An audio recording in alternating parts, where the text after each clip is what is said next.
Welcome to everybody in the room and online to our 5th annual Families Learning Conference webcast.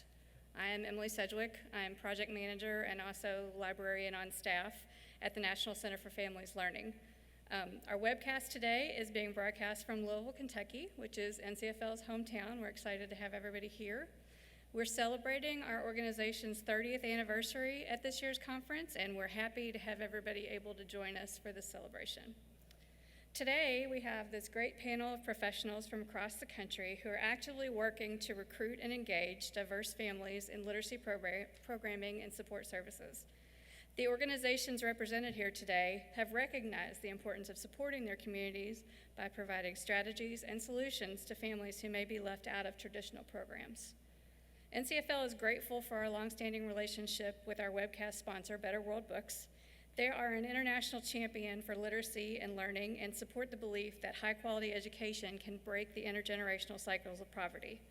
Their generosity has helped to provide programming and hands-on STEM learning to thousands of children and families, both through NCFL and other literacy partners that they have. We'd like to recognize our ongoing partnership with the Public Library Association.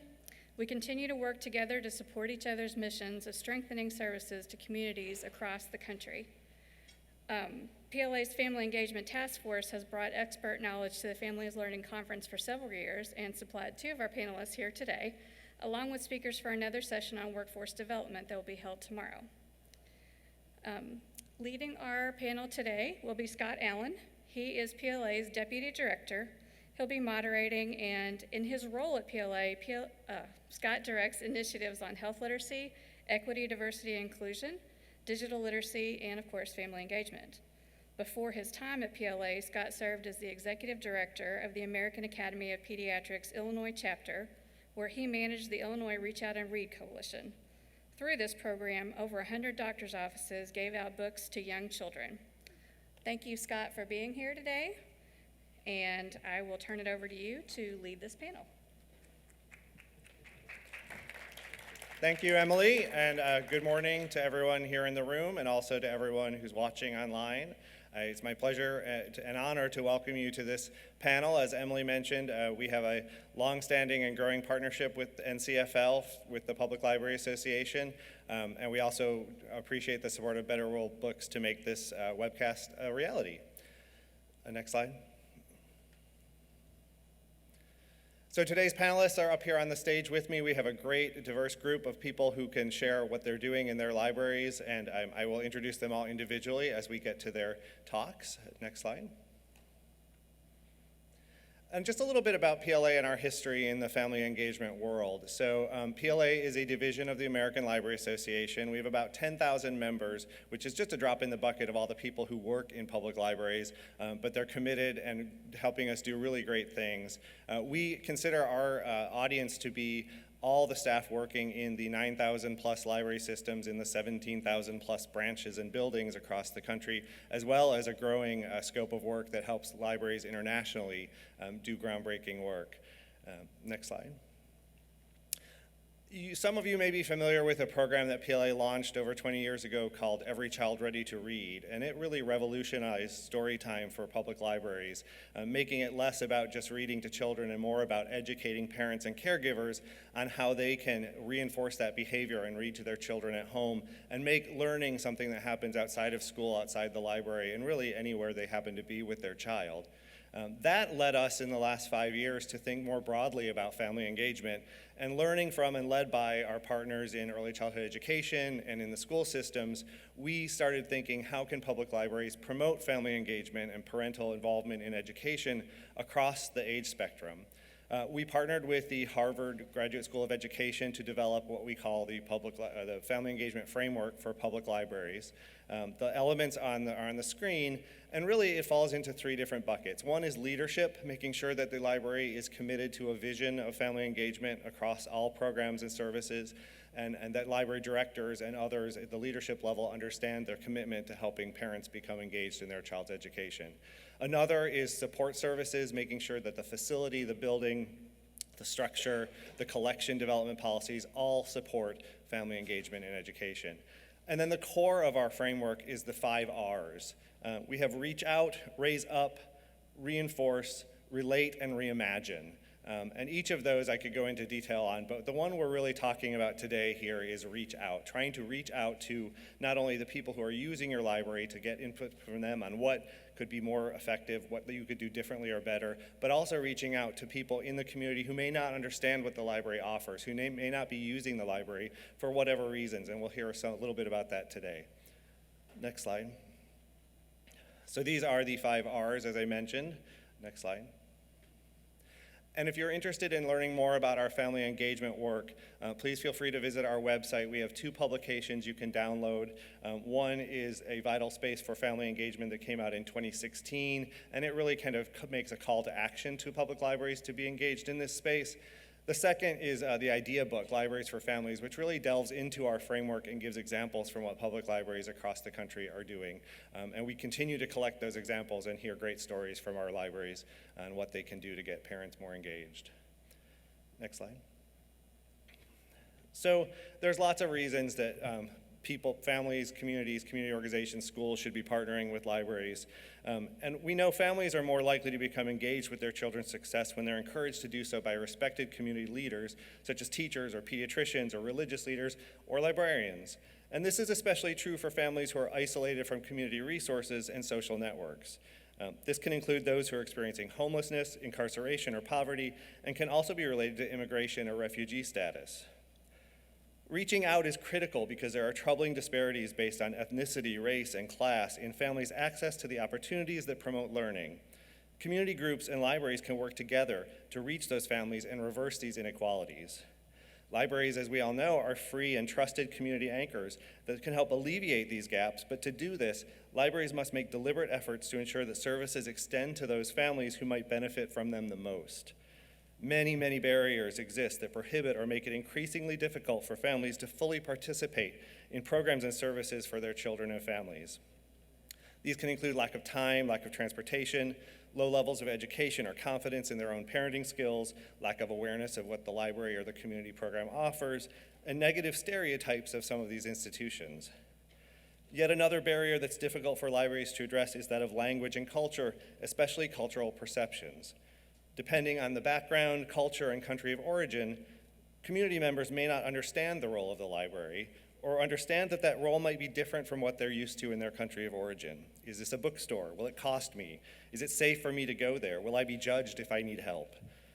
This highlights the need to do outreach into these communities, but specifically outreach that takes into account their perspectives and beliefs, perhaps working with other community organizations who know and support these families on a daily basis.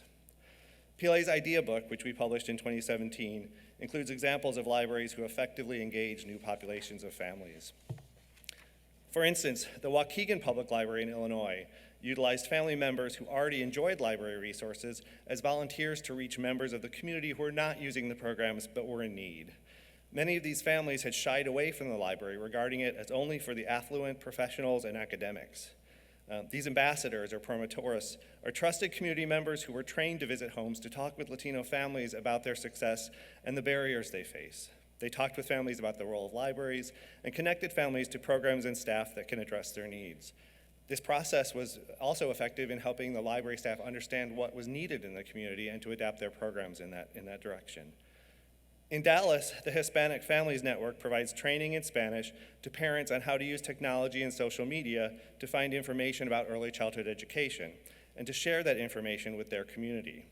Another program, Avance Dallas, trains parents on educating their children and becoming community leaders. The Dallas Public Library is one of many partners in these efforts, along with organizations such as Catholic Charities of Dallas and supporters such as the Dallas Morning News and the 0 to 5 Funders Collaborative. So those are just a couple examples, and today we're going to hear from our distinguished panel. We're going to hear more examples of what they're doing in their libraries and communities. Next slide. So our first panelist is Allyson Barney. Allyson is Youth Services Manager at the Denver Public Library, and prior to that, she oversaw Nashville Public Library's Limitless Libraries program, which enables students and teachers to check out public library materials and have them delivered to school. She's also a member of the PLA Task Force on Family Engagement. Allyson has her Bachelor of Science from Lipscomb University and her Master of Library and Information Science from the University of Tennessee, Knoxville. Allyson? Thank you. I'm excited excited to be here and talk to you about some of the things that Denver Public Library is doing to engage culturally diverse customers and library users of all ages. I worked with our really incredible team of both youth services and outreach staff to gather some strategies and ideas about how we work with families through a variety of our programs. The first program I'll talk to you about is Lena. We started working with the Lena Foundation to offer the Lena program in 2019. And it's a program that's focused on the parents and caregivers of children 0 to 3. Through the program, we work with caregivers to track conversation turns between grown-ups and their babies or toddlers. So we offer 10-week programs with 1-hour sessions each week focused on child development, plus reports that are based on the devices that participants wear 1 day a week to track those conversation turns. Another program that really focuses on engaging the family is the Little University program, and also our Create to Learn program. Both of these are early childhood programs that are focused on engaging young children and their grown-ups through things like dance parties, yoga, and process art. Our Phone a Story program is a phone service where customers can call to hear a story read to them. It reaches people of all ages, and we currently offer it in 4 different languages. This past summer, during our summer learning program, we introduced family excursions through some select branches. And we partnered with different community organizations to eliminate cost and transportation barriers for families to experience cultural institutions across our city, and also offered those experiences in both English and Spanish. And finally, our Plaza program is developed for immigrant and refugee families. And in that program, multiple activities and services are offered simultaneously, including crafts, homework help, resume support and job application support, conversation tables, and citizenship classes, plus other things that participants bring up that are areas of need. So through all of those different programs, we incorporate several different strategies to focus on recruiting and engaging culturally diverse families for these programs. And the first one is pretty obvious. It's just learning about the communities that you want to engage. So that involves connecting with other community organizations that are working with the audience you're trying to reach. It includes spending time when and where people will be, whether that's at neighborhood events, cultural events.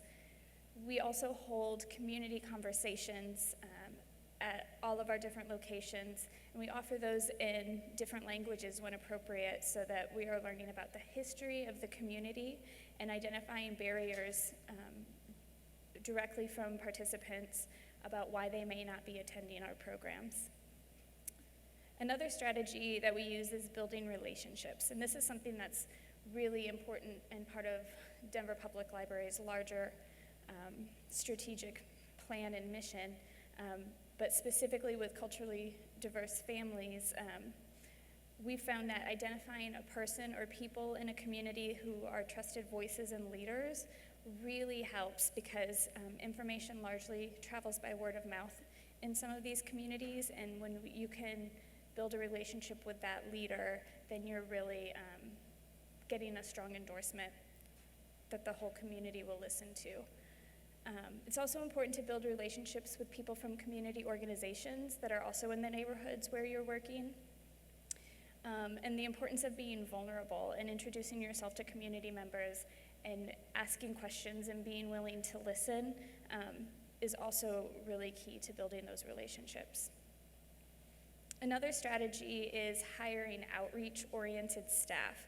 So hiring staff that really reflects the diversity that you're looking for in your programs.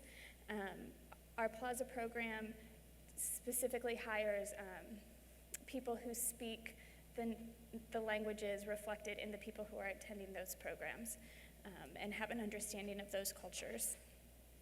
We also want to give staff the flexibility schedule-wise to attend weekend events, evening events, and be able to last minute be part of different community activities. And as I just mentioned, it's really helpful when we can hire staff that speak a second language, especially native speakers who really, that language, that common language really does help build relationships. And lastly, it's really important for us to focus on creating welcoming environments in our libraries. The library is a free space where we can learn about other cultures, but if those spaces aren't welcoming, we're not going to be bringing people in for that.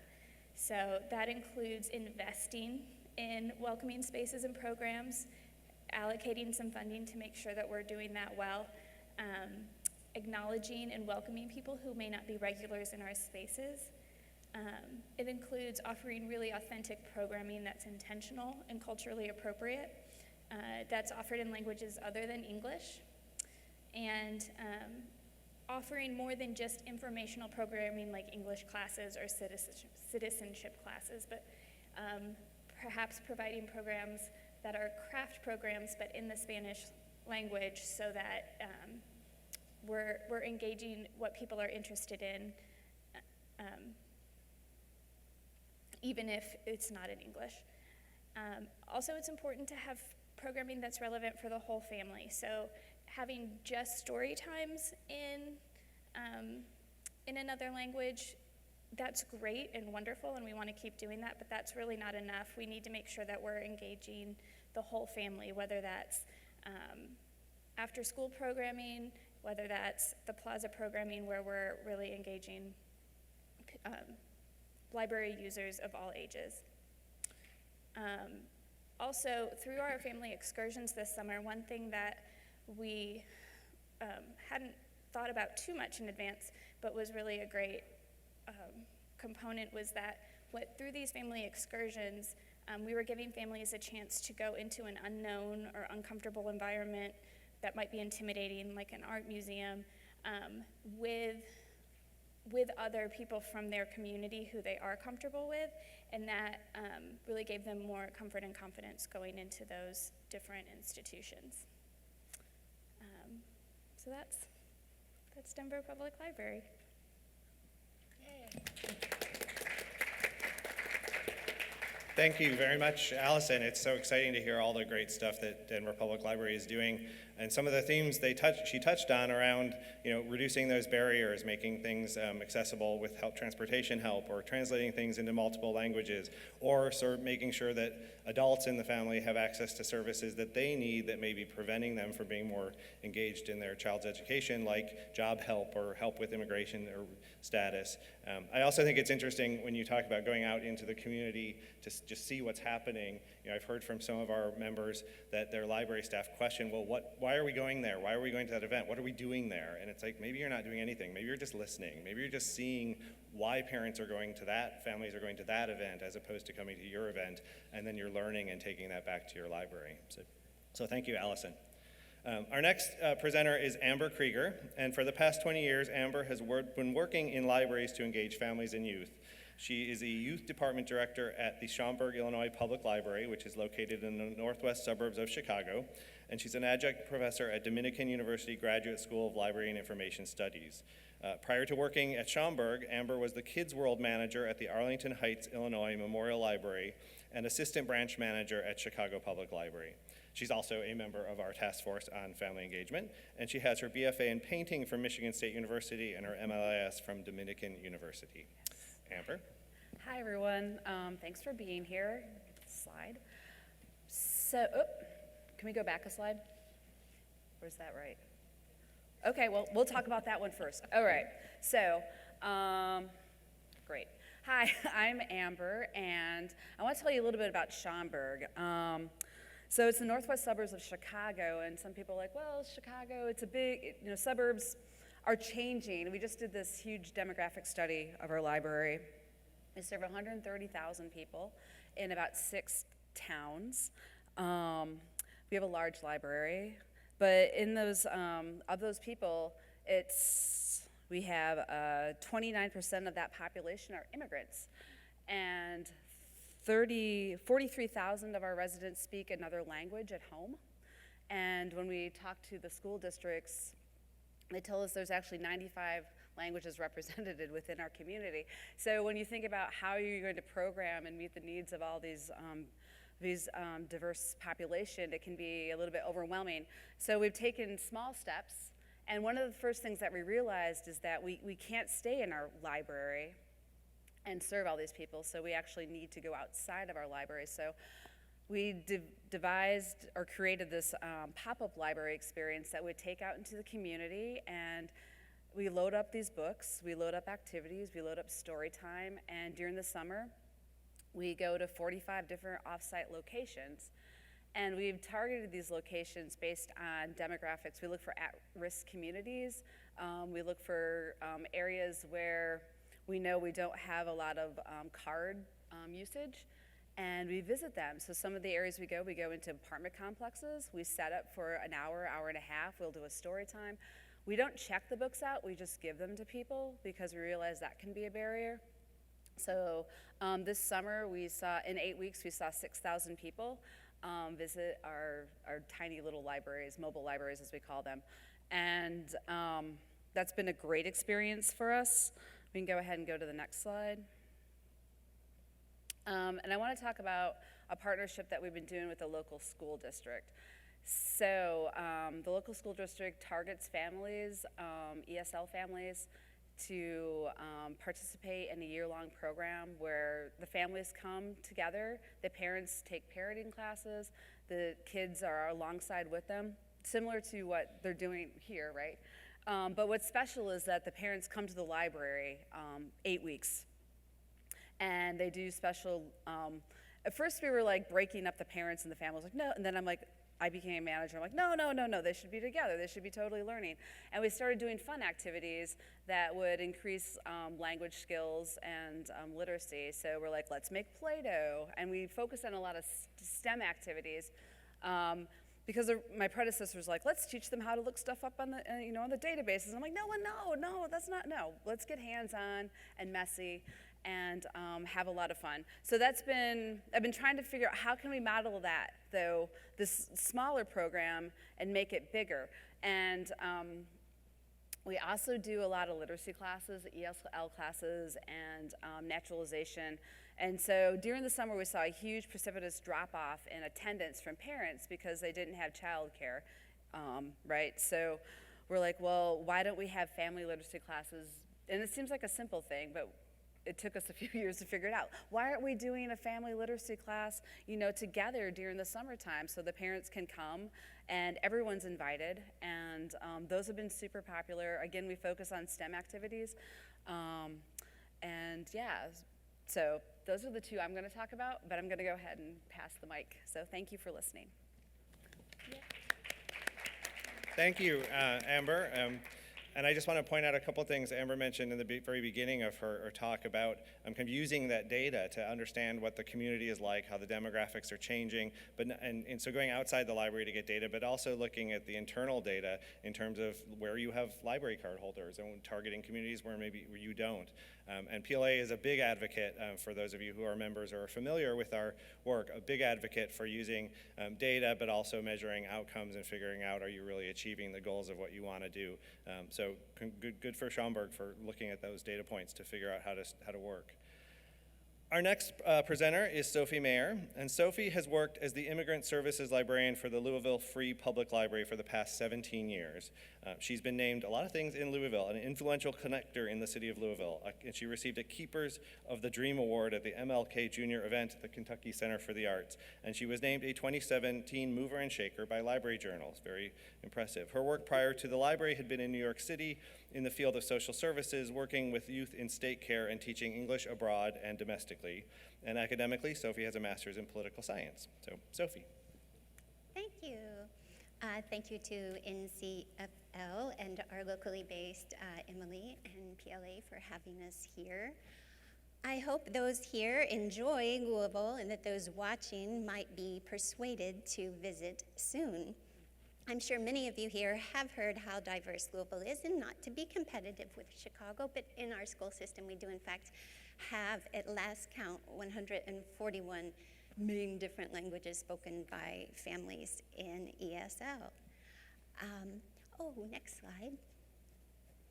So this is a picture of the first program we started at the Iroquois Library called English Conversation Club.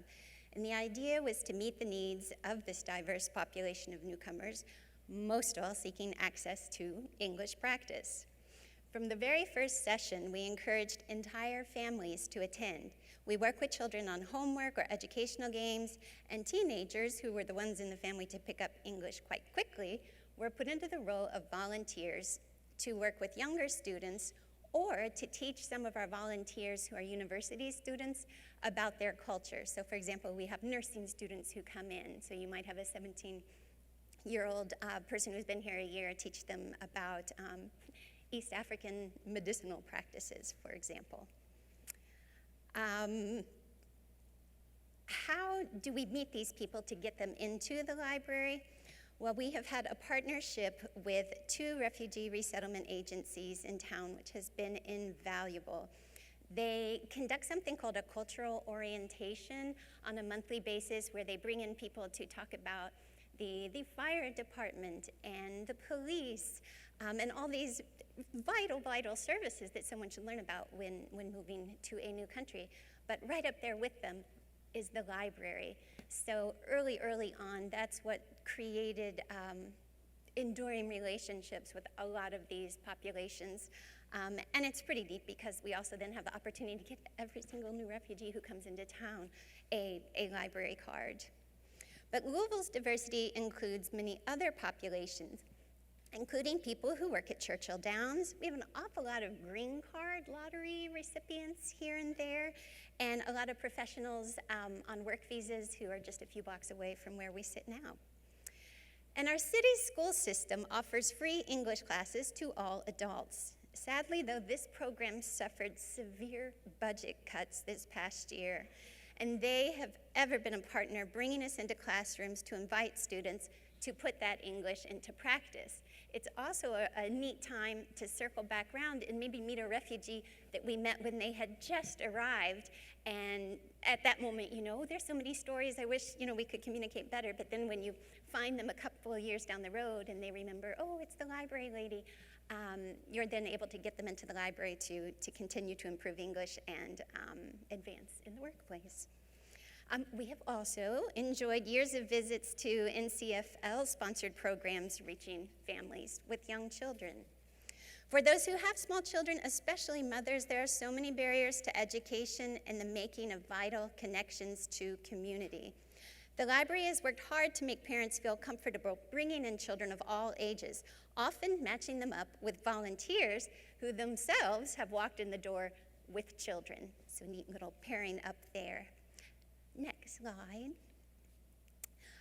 These photos include one of our many teen volunteers whom we first met when she arrived as an itty bitty. If you can see in the slide, she's in pink in the middle, sitting on her mother's lap, and none of the family had English.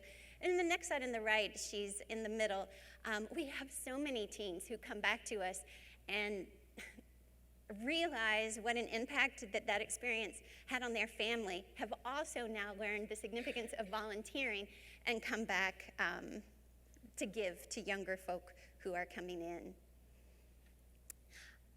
We're also approached by teen volunteers who wanted to bring in musical instruments to engage the youth of parents during our English Conversation Club. This proved very popular and has continued to grow with more organized instruction thanks to a local girls rock association. And there's little more fun in the world than having Somali girls learn some punk rock chords while on the other side of the same room we are practicing for citizenship.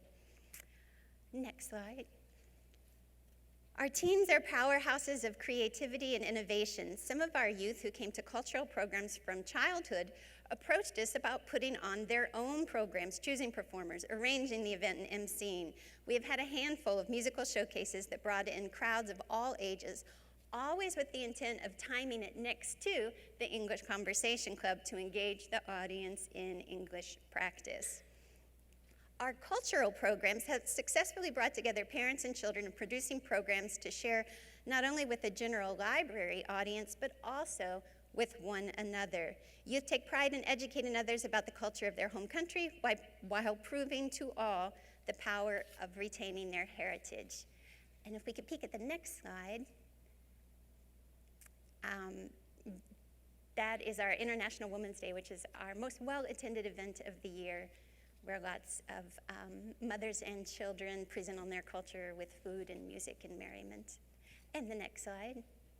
This is Dia de los Niños, which we're celebrating every year, and it's put on by our children's librarian, who does children's story times in a multitude of languages as well.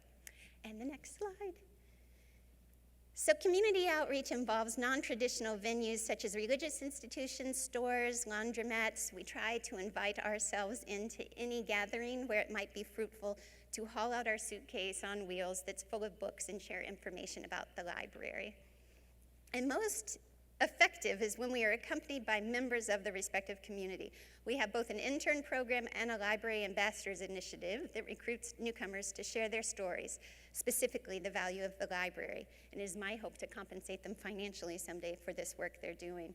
In that photo, you see our intern, Tabarak, who is an Arabic speaker, and she was reaching out at a school where there's several Iraqi family, and we made way more cards with her in attendance than just myself, as one might imagine.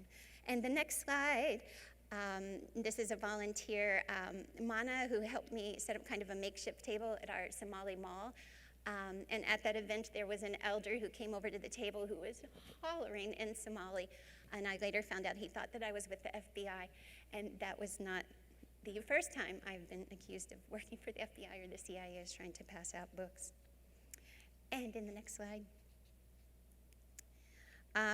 Akin to the importance of community, folks sharing the message of literacy, lifelong learning, and community engagement, as we've talked about before, hiring multilingual staff is imperative. In this photo, we see a former library ambassador, Nijim Berry, who is now working as our first Kirundi speaker, and a Somali young woman who had come to the library as a child, returning as a Vista worker.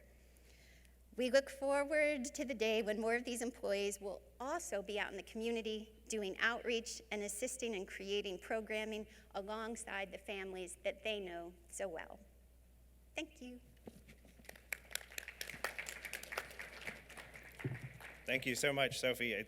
It's impressive what's going on here in Louisville, and it's such a diverse community. I had no idea myself.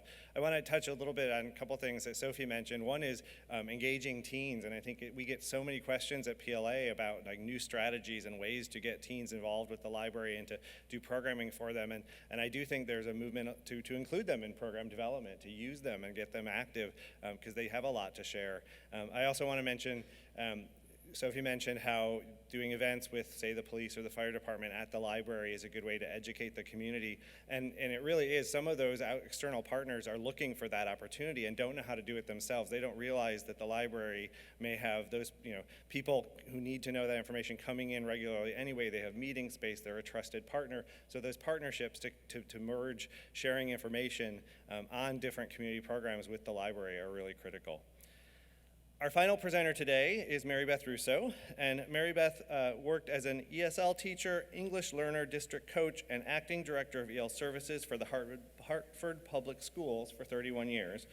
Currently, she is the instructional coordinator for the ARCTEL, which is the alternate route to certification for teaching English learners with Area Cooperative Educational Services in Connecticut. In addition, she has partnered with the Hartford Public Library on several projects to support immigrant, refugee, and English learner adults and youth, and she continues to consult on the Linking Learning, Belonging, and Community project. She received her doctorate in educational leadership from Central Connecticut State University in 2016. Mary Beth? So I'm just so honored to be here, and after listening to everyone talk, I'm really inspired and awed even by some of our speakers this morning. But first I have to apologize. I'm a sit-in for Homa Nafisi, who is the Executive Director of Adult Services at the Hartford Public Library, and she couldn't make it here today. So I urge you all to look at the Hartford Public Library website. Homa has done an absolutely wonderful job on creating the American Place, which is, it's not just a place, but there are so many services that the library provides to our immigrant and refugee population in Hartford. Even though we're a small state, we do have a very big population. And one of our most recent partnerships with the Hartford Public Schools and the Hartford Public Library is focusing on our teens, our late arrival English learner teens, and through a grant with the Institute of Museum and Library Services, we've now run a program for 3 years and had over 9 cohorts of teens come 2 times a week to accelerate their English proficiency, but also to develop a sense of belonging, which is so critical for our teens and our immigrant youth. But I'm not going to talk about the library and the strategies and the programs that are there. There are so many, and I urge you again to look at the website. I'm going to talk about something that's near and dear to my heart, and that's English learners with the Hartford Public Schools. And I'm going to talk about one specific strategy and one specific activity that we did that really raised our engagement with families, especially families of English learners. And I was so excited this morning when Dr. Mapp talked about the instructional core, because sometimes you fall upon something that you didn't know was research-based, and that's what happened with us in the Hartford Public Schools. As in any urban district, you know you undergo a lot of reform if you work for a school district, especially at one time the Hartford Public Schools was the lowest performing school district in the nation. Thankfully, we're not at the bottom anymore. But through years of reform, we realized that for our English learners, in order for them to make progress, we needed to look at our curriculum. And as Dr. Mapp talked about the instructional core, that piece of the curriculum, the content, is so important. And so we looked at a very rigorous, student-centered, project-based curriculum that would engage students. But that's just one piece of the triangle. The other piece is the teachers. The teachers have to engage in professional learning that not only changes their concept about how they teach, but they also have to really believe in the curriculum and their students. The third piece, of course, is, I have to look now, are the students themselves. And so I kind of call that our secret weapon, is the students. But we realized that Elmore's instructional core was lacking one piece, and Dr. Mapp talked about that, and that's the family engagement. So when we embarked on this change in curriculum, this reform in implementing new curriculum, we knew that we needed to engage our families of English learners in order to create a sense of belonging for students and for the families. So as I said, we made sure that our curriculum that we chose was highly engaging for the students, because we knew that if students were engaged and excited about their learning, it's almost like flipping the paradigm. If students were engaged, they would go home and talk to their families about it. And then we brought the families in, and it was all through the students, because you know, especially for 4th grade and above in high school, parents usually don't want to go to the school. It's not a welcoming environment. Usually, I was a middle school teacher for 18 years. Usually the only time you're reaching out to parents is to tell not so good stories about their students. So we kind of flipped that dynamic of getting the students to engage their families and bring families in to the school. So the students decided what they were going to share with their families when they came. They created the invitations. They were the docents of the learning for their families, and they set up stations for their family members to participate in the same activities that they did during the day. The speaking activities, the learning activities, the reading and writing activities. And they also presented their projects. Remember, I told you it was a curriculum based on projects. And so the students presented their projects to the families. And you know, what really hit me, we were in one of our schools with 6th, 7th, and 8th graders, and one of the assistant principals came by and said, wow, you have almost 95% participation of your families of English learners, because the very same week they had had parent-teacher conferences for the rest of the school, and at middle school the numbers were very low. Maybe they got 5 or 6 parents. So he was amazed that we had such high family engagement. And I attributed it to the students reaching out to their families and showing who's going to say, no, I don't want to come if my child is demonstrating what they learned, that whole theme. and they're helping me to engage in learning through that whole curriculum model. So as many of you mentioned, there are many strategies that we could use, and this is just a small piece of the journey. There's lots of improvement that we have to undergo, but we found great success with leveraging our students in engaging our families.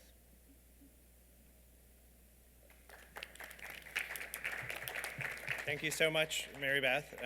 It's great to have someone from the school system talk to us about their challenges and programs, and it's also interesting for me representing public libraries. I've been to quite a few conferences like this and others where the majority are from the school systems and are challenged by things like getting parents engaged and how do you really get them to come to the school for all these new programs and services we're trying to offer them to help them become more engaged in their family's education. And it sounds like you figured out a great way with it. Well, that's great. That's a start. So, well, thank you all again to our panelists. I want to thank you for your wonderful examples. I think now we're going to move into a session where we have some questions. And I think as you can see on the screen, please feel free to write questions on the forms that are on your tables and raise your hand, and Emily will come around and collect those. And we also are having an online audience chat function, so people who are watching online can submit questions as well. And I have a few to get us started. Before I jump into our questions, though, I just want to mention it was wonderful to pull together this panel representing 4 different states and communities that from across the country, but I think what do we not have here? And I think we would love to have more partners. All of your libraries are working with many community partners, and we want to hear their sides of the story as well. So I know from PLA's perspective, we're really anxious to bring on some of those partners to hear about how they're working with libraries. We also are overrepresented by urban and suburban areas, larger library systems, and it is a constant struggle for us as a continuing education provider and a resource developer to meet the needs of some of our small rural libraries. As you may know, many of them are not well staffed. They may have 1 or 2 staff to run the whole show, and I think everybody on the stage, I'm sure, is a jack of all trades doing everything and that needs to happen in libraries, and those staff in those small rural libraries typically tend to be even more stretched, and so it's difficult for them to really focus on things that specific programs and services like the ones we talked to today. But we are constantly trying to meet that need, and we'd love to hear at PLA from small and rural libraries about some of the things that they're doing and work to adapt some of the strategies we're hearing for the larger, better resource libraries so that they'll work in those communities. So, some questions for our panel, and I'm just going to pose the question, and I would love to hear from any of you that have an answer. So we've just heard some great examples of the work you're doing in your communities to reach out to families, particularly from those underserved groups, to get them engaged. What aren't you doing that you really want to do? What's kind of the next step for your library or your school system, that something you've got in the back of your head that you really think needs to happen? And maybe it's because there's a change in your community. You see the future and you want to get ahead of it, so you know you need to build some programming or resources in now. So what aren't you doing that you really want to do? Okay, I'll go. So one thing that I really I've been talking about this with our community engagement department, is one of our goals, library goals, is to be more, engage families more. And we're always talking about how do we invite people in. So we're going to be creating grants for local community organizations to work to apply for a grant that will be a programming grant. So we'll give them money to come in, work with us to actually develop programs that they want. So it's not us telling them what we think they need or being the experts. So it's inviting them to be the experts. So that's what we're working on, and I'm excited about it. So. That's what I got. That sounds amazing. Just the idea of compensating folk for their time. I mean, having been at the library for a couple of decades, it is very difficult to find that balance between, we hope that you will do this and it will be beneficial to you, and yet there's not enough funding to compensate the skill and the talent that's walking in the door. So knowing about such grants, it's exciting. Yeah, no, that's important. I think we're encouraging libraries across the country to engage community members, engage parents and caregivers in program development, leading programs, helping the library offer those programs that are really going to meet those needs, but then it also brings up a host of other questions like their time and compensation and who in the community might help you support that. So anything else in any of your institutions that you kind of have on that wish list, things you want to do next? This is more just a broad kind of changing the reputation of the library a little bit, so that we're thinking that instead of just being a place of information, libraries are places for fun and families, just like museums or play areas at the mall or the park. Like, this is a place where people can come and enjoy and be a family together, instead of being so strictly informational. I'm going to piggyback off that. When I started at Schaumburg 4 years ago, they did an article in our local newspaper about the best places to take your family for awesome experiences. The library was not listed as one of them. And I was like, what? And so I'd made it a goal. I'm like, we need to be the place that families think about coming to be engaged. So since I've been there, we've seen an increase of our families actually coming, right? The library's taken on the whole thing. So we've seen a 73% increase. Last year we saw 55,000 people come to our programs, which, I mean, we're small, but we're a big library, right? So, but it was 23,000. So I'm saying that's we're getting there. But how do we expand our capacity to do more? I think when you talk about what's the bigger thing, it's like, how do we make us able to reach more people with the limited resources we have? So if I could have the Gates Foundation or somebody write me a giant check, that would be great. I'd hire people.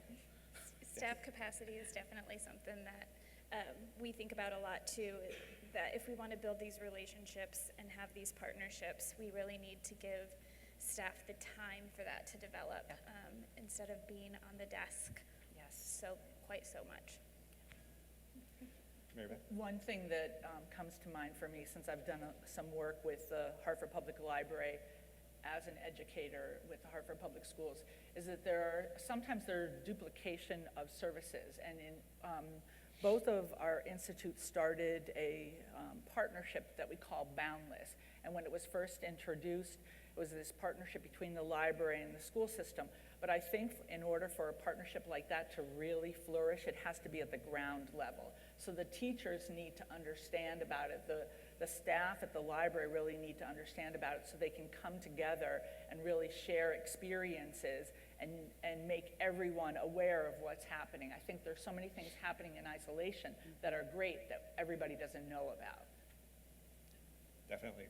That's really great. I'm hearing a lot of kind of themes again that we hear from our members around things like communication and marketing, and how does the library present itself. And I think that's evolved over many decades, and from obviously when it was all about books to then stressing kind of the higher level services that we do to help communities stay healthy, whether it's healthcare services or helping people find jobs or whatever. And you don't want to lose the message though, right? That the library is a really fun place and people should be going there. So I think a lot of that, and then finding the resources, financial resources in particular, and also finding time for the staff, whether it's the staff in the library or the staff in the local school system, to kind of come together and just learn from each other and strategize. I think all of that speaks to the need for a bigger vision for your library for family engagement. Is the leadership committed? Is there a strategic plan? Is there some core messaging? What are you trying to tell the community about the family engagement work? And then are the supports needed to achieve that present in the library? And sometimes the staff who may be giving us the great stories about the programs aren't the ones who can make those things happen. So you need to engage your leadership of the library, whether it's the director level or the library board, in this discussion so that they can put in those supports to make your library or school system, whatever it is, able to do these things.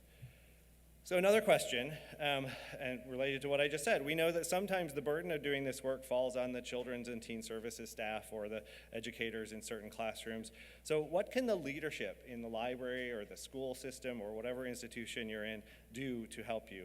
And what do all the staff need to know? It needs to be, we've presented our framework that family engagement work in libraries needs to touch on every person in the library, and that there's a role for them. So what does the leadership need to do to help you, and what do all staff need to know to make engaging families successful?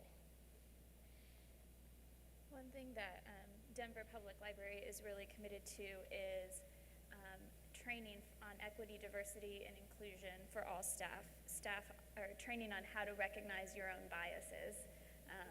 And so that's something that we're starting to roll out. And along with that is expectations for how we are interacting with the library users that are coming in. And even, thinking about, as we're working with the whole family, when we're talking about youth specifically, training for all of our staff on positive interactions with teens and middle schoolers that they might not be as comfortable working with. So I'm going to jump on again with Allyson. Training's important. I went to this amazing, our school district, and training for all staff. I went to all levels, right? So I went to this equity training at our local school district. That was an amazing experience. It was an equity simulation, and everyone was involved. They had community partners come in. And I want to take this back to the library. It was, the curriculum was developed by the Missouri Community Action Network, and it was amazing. So it was set up so everyone was assigned a role. So I was a 54-year-old man who had a disability, and everyone in the room was given a family. So my family, my wife worked part-time, and we had 2 kids that we were raising that were our grandkids. And the way the simulation worked was you were given 15 minutes for each day, for each week. So, and you were going to try to live, for a full month making, less than minimum wage, right? And so if you had a job, 7 minutes of your day was spent, and 7 minutes of your week was spent at work. And there was all these things you had to do. You had to pay the bills. But I think what this exercise did is it changed me. It made me realize that there are a lot of assumptions I know that our staff make about people, or that the school district said that they made about their families. For example, the assistant principal was like, once I did this, there was a child who'd been expelled, and I tried to get the child's family to come in, and they just couldn't meet with me. And after having this experience, I'm like, I need to go to them, right, and talk to them about this. So I think bringing this experience back to my library would help our staff realize that the reason that people, it's not that they don't want to participate, or it's not that they can't return the books. There's a lot of barriers that the library does, so that if you're living in poverty, it's hard to come and use us. So I think looking at policy, this is what this thing, I'm like, I want to change policies, I want to take away fines, and I think it's just having those experiences will just make us all better people and make us more compassionate. So I think in terms of the question of communicating system-wide, for example, both the importance of the work and the fact that the work is everybody's work comes down to a couple of things. When my position was first created, I was the go-to person for any immigrant or refugee family. Like if someone came and there was some kind of encounter, I needed, to be on the phone in a couple of instances. Whereas now the community is dispersed, all throughout the city. We now have a wonderful, growing supportive staff that gets to spend all their time working with immigrant and refugee families. But talking about a wish list earlier that I think relates to this, in library school myself, I did not learn very well, it seems, how to show outcomes beyond qualitative storytelling with lovely photos of our amazing families and incredibly detailed stories, which I could go on to for hours of how this has impacted this family's life.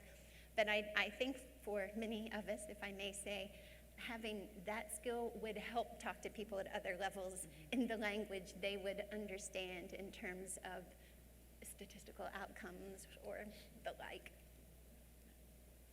Definitely. I think that we, as I mentioned earlier, the Public Library Association has been really pushing to move libraries to a deeper level of outcomes and impact measurement. And I think one of the challenges we find when we partner with other groups in the community is that sometimes they are more attuned to that, or they have very prescriptive outcomes and impacts they're seeking from their funding agency, and to mesh what the library is doing with, say, the Head Start program or the school system can be challenging. But I think the core message from public libraries now is we want to see those impacts and outcomes, and we want to help achieve them. I also think it's really important, some of the things you touched on around training for all staff around things like equity and diversity and identities and what is oppression. And I think that's critical and something that we're seeing a lot more libraries do. And it can be done in a really almost fun way if you do some of the kind of put yourself in other people's shoes experiences. We've heard more and more stories of that happening at different institutions in the community. So those are all things I think that will move us towards a better family engagement strategy. I'm going to ask a couple questions from the audience now.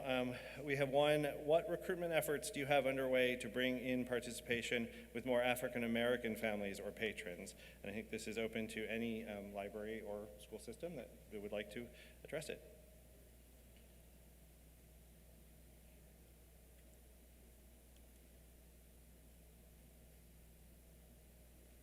Well, in my work as an immigrant services librarian, I've hosted a couple of programs that deal with the intersection of race and immigration. And when I'm out and about trying to find volunteers, it's been very important to me to use, for example, the location of the Black church to ask, may I come into a Sunday school class, do a presentation to educate folk about who are immigrants and refugees, and then bring someone from the community to share their story. And I hope this is kind of answering the question, but we do have an intentional focus on making sure that volunteer base is as diverse as all else in the city, if that makes sense. What else? I think, Allyson, you spoke a little bit about this, and I know both the Hartford Public Schools and the Hartford Public Library does this, is really look at the different communities. Every city has their different pockets and their different communities, and to look at those communities and look at who the go-to people in either those faith-based organizations or those refugee organizations, who's ever out there, and tap into those people. And I think there is something about longevity in position. So I worked with the Hartford Public Schools for 30 years. HOMA has worked with the library for over 20 years. We know people in the communities. We know who to go to. And so when you have leadership sometimes at the upper level that's constantly changing, it's difficult because they might not know who the community members are that you're supposed to go to really engage the different neighborhoods. And Hartford's undergone a lot of closing of our public libraries in different neighborhoods. So we've tried really hard to get those different neighborhoods to come to the main branch, and it's quite a struggle. But you have to get the word out through those faith-based organizations and those community organizations. When I worked for Chicago Public, I worked in the west side of Chicago, and I went to a lot of community meetings, and I was involved deeply in investing my time out doing story time at the local daycares, because I knew the families weren't always going to be able to come in to us. So I spent a lot of time going out to them and trying to bring them. It was a brand new library that we just opened, so the community never had a branch library. And so it was really educating people about what services are available. And when people once learned about us, they were like, oh, great. We had a U Media Center, which I'm not sure how many people are familiar with that. But U Media Center is for teens, and it allows them to come in and do digital recordings, make movies. It's all 21st century based skills that they're learning. So we had a lot of success with kids coming in once they found out about it, but it was really us going out and talking about it to the different community organizations. So. Great. Some more questions from the audience, and these are specific about some of the programs that you all mentioned. So I've got two. One is for Denver, asking for some examples of successful, intentional, and culturally appropriate programs. So I'll leave that on the table for now, and you can answer that in a second, Allyson. And then the second was about the Mothers and Teens program, which I believe was Sophie. I think one of your slides had mothers and teens on it, and it was that Women's Day event. Just tell a little bit more about that. So why don't we start with that, if you don't mind. Oh, I'd love to talk about International Women's Day. So many of the folk in the library, when they come from other countries right around March, might come in and ask me, oh, where is the march going to be and the celebrations? And I have to make that very sad explanation that we are I always forget how few, one of the few nations in the world that doesn't celebrate International Women's Day. And there's always this very, sad response to this. So out of that grew our event at the library. We had our 5-year anniversary last year, and it's quite wide open, just attempting to reach out to movers and shakers of different communities and finding women who would like to come and have a table displayed that celebrates the woman and the girl child in whatever manner they so desire. I will tell you a funny thing about public libraries. Originally, they brought food from their countries, and yes, it's recently happened that people can no longer make food at home and bring it, so we're trying to make it as snazzy as possible with purchased goodies and whatnot. But it's not just teen girls that come in, it's all of their children. We also have grandmothers come in, and when there's like a multi-generational setup there, it's pretty neat. Great. And Allyson, a successful, intentional, and culturally appropriate program, is there something that comes to mind that you maybe mentioned or didn't mention? I think what is on my mind most right now is our Lena program that we do. We've been offering that in Spanish, specifically for some Spanish cohorts of parents and caregivers, and making sure that it is a pretty scripted curriculum from Lena, but we're adapting that to match the questions that the families are asking, offering it exclusively in Spanish. One thing that has come up is the idea that there's a lot of talk about, do you let a child just cry it out when they want to sleep, or do you go ahead and pick them up and comfort them? And a lot of the medical research that's coming out says that you can't, a baby is too young, you're not going to be spoiling them if you pick them up. Culturally, that's been something that they're fighting against in their families and what they've been taught. And so taking time to unpack some of that is one thing that we've done, and then altering the program, maybe taking a week off from the normal program so that we can address some of these issues that are coming up organically. Great. Thank you. So I'm going to combine one of the questions from the audience with one that we had talked about earlier about partnerships. I think that's obviously critical. We've heard a lot of, you already mentioned partnerships. So from the audience, we wondered if the libraries could talk about the partnerships with their school systems. So if there's anything you want to highlight about what you're doing with the local schools, that would be great. And just generally though, like, who are the partners that you are finding in your community who are the most receptive to this work? Are there other partners that maybe haven't been, or that you're finding some barriers with, that you really need to get engaged? And what are some of the challenges of working with those partners? So school systems and others, please share with us. We're really just beginning to work with schools in Denver, more trying to, more at a system-wide level, and it's always happening organically at individual library locations. When I was in Nashville, though, I coordinated a partnership between the public schools and the public library, where every child had a public library card connected to their student ID number. We delivered public library materials to kids at schools, and that started when I was a middle school librarian, and that was something that really opened a lot of students' eyes to what the public library was and had to offer. I was in a very diverse middle school with kids who had come in from a variety of different countries and situations, and they had no idea that this was free, that it had movies, that it had books, that it had online resources that were free, and they started getting materials for their whole family and really helping their whole family get excited about all of this access that they had that they didn't know about. And so that partnership really did help just open a lot of eyes to what the library had to offer. So the school district is a big partner with us. We see all the first graders in the school district. They all get their library cards, so they come over. We served 24 schools.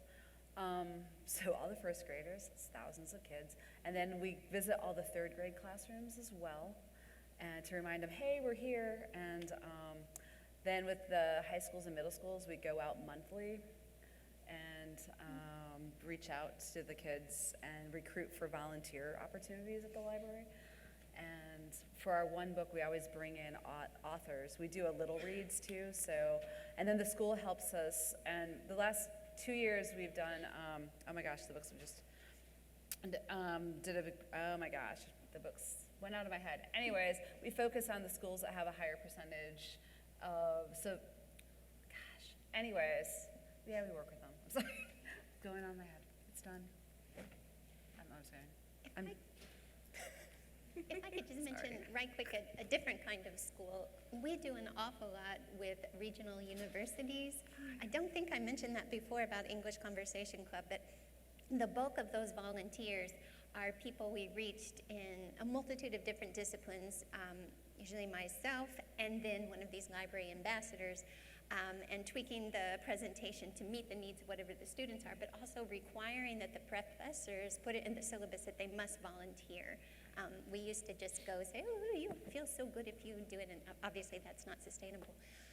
But that's been really neat because, especially when we go to the more affluent universities, you might have students who themselves haven't engaged with the library since they were a child or who have no idea. So it's just hitting all the needs in terms of proving our relevance to this certain generation there, getting that continual flow of volunteers, and then with our teenagers, they're mentoring these many who are first-generation university students in terms of what they should be doing now as an 8th grader to get into school. So I love universities. So Hartford has some very interesting partnerships. Some of the public libraries are actually located in some of our elementary schools. So that just really brings it home that the library and the school system need to work together, and they are partners. So there are often activities for the students, and the families engage in them as well. Also, the main branch of the Hartford Public Library just underwent a huge renovation and brought UConn, which University of Connecticut, I'm sure everyone out here knows all. They're wonderful basketball teams. They now have classes. Part of the campus is right in the library. And so it just changed the dynamics of the library because now you have students who have their classes, are studying their study carols all around. And so a whole younger generation that's involved in the library. And there was always something happening at the library anyway, but now you can see really students who are getting ready to form their careers coming in and being part of the library.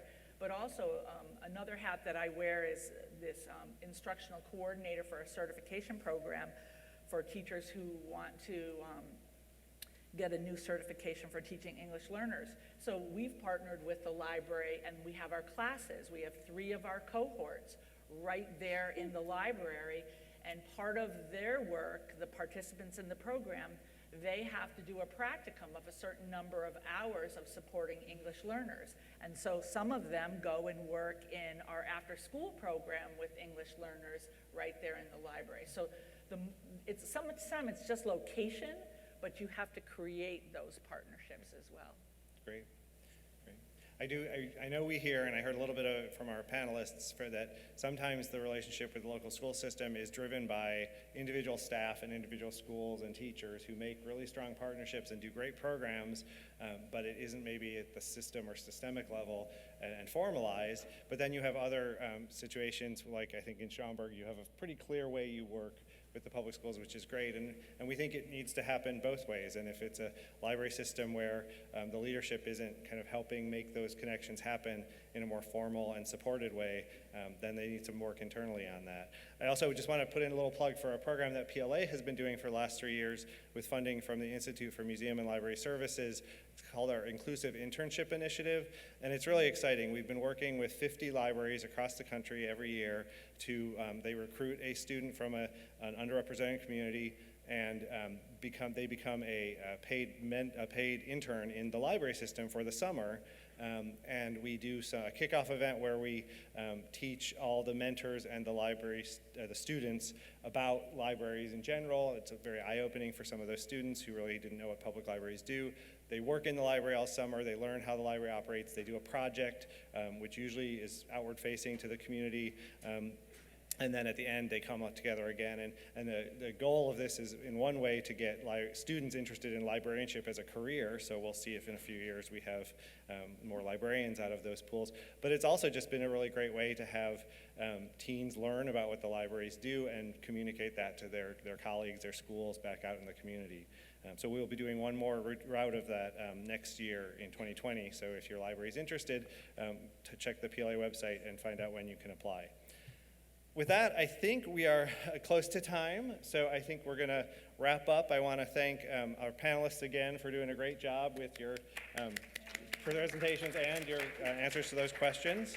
I want to thank National Center for Families Learning for this event and for partnering with PLA on so many different ways, different great things that we have coming up in the future, and also thank Better World Books for their sponsorship. Please feel free to stay up to date with the latest news and information from NCFL. And if we could go to the next slide. And if you're looking for something to do to help promote your family engagement vision in your community from your library, please visit the ALA website. The Libraries Transform program has a toolkit that includes these statements you can use in social media and in communications, as well as some background on why libraries are important partners for family engagement. Next slide. And if there's anything you'd like to know after this, please feel free to get in touch with us. Our information is on the slide. So with that, I want to thank everybody again for coming and everyone online, and we look forward to doing this again next year. Thanks.